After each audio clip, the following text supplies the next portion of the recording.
Today I'm going to read from a nonfiction book called I Love Baby Animals.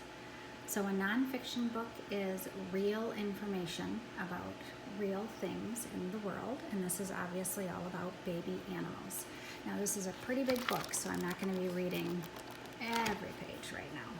But we will start with, and another thing I wanted to point out is that a nonfiction book usually has a table of contents, so you can see all the different animals that this book covers.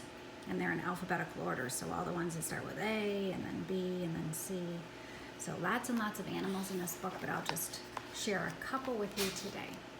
The first one is African elephant. A baby elephant is called a calf. When this calf was born, members of its family came to welcome it, touching it with their trunks.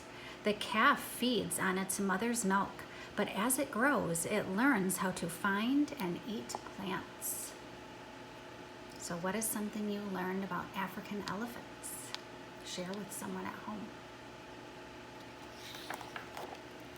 African lion. Most big cats live alone, but lions live in family groups called prides. The female lions do most of the hunting. They often leave the cubs in the care of the father. Cubs love to play and practice their hunting skills. So again, share with someone at home something you learned about African lions. That's so cute. American red squirrel. A baby red squirrel is called a kitten. When they are born, kittens stay in the nest where their mothers care for them. A squirrel's nest is called a dray, and it is built in a tree. So now you could probably look around in your neighborhood and see if you can spot a squirrel's nest up in the tree before the leaves fully come in. Arctic fox. Arctic fox cubs are born in the spring. Their white coats help them hide in the snow, which is still on the ground. As the snow melts, the little cubs grow brown fur so they can hide among rocks and plants. That's amazing. So in the winter, their coats are white so that they blend in with the snow. But then as spring comes, their fur changes color so they can blend in now with the grass and the dirt and things like that. Asian elephant. So we learned about African elephants, now these are Asian elephants. Asian elephants are smaller than African elephants. Their ears are smaller too. Elephants visit water holes or rivers to cool down. They suck water into their trunks and spray it over their bodies. Calves cannot use their trunks at first and must learn this skill.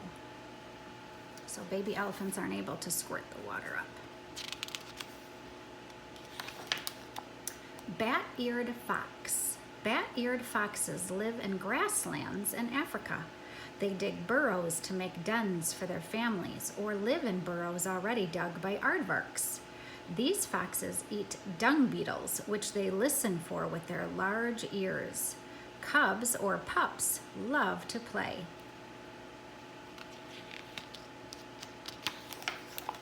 Black rhino.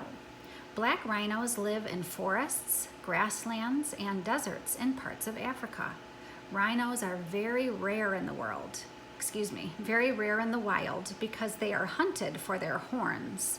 Young black rhinos are born without horns, so you see he doesn't have one. Bottlenose dolphin. Dolphins are ocean mammals and feed their young with milk. A baby dolphin is called a calf. Dolphins are very smart animals. They are able to communicate with each other underwater. Dolphins mostly feed on fish and squid. Canada goose. Baby geese are called goslings. Adult Canada geese are brownish gray, but their goslings are fluffy and yellow gray. Mothers lay their eggs in nests and keep them warm with their bodies. The goslings can fly when they are about 10 weeks old. So we see Canada geese around us.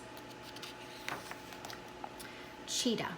Cheetahs are the fastest of all cats.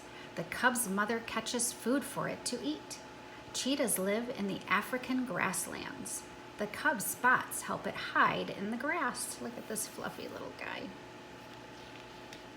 So tell someone at home what the cub's spots help it do.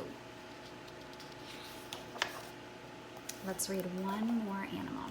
Chimpanzee. A young chimpanzee is called an infant or baby.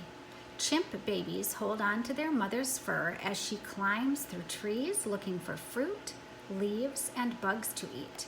They are very intelligent animals and can live to about 40 years of age. Wow.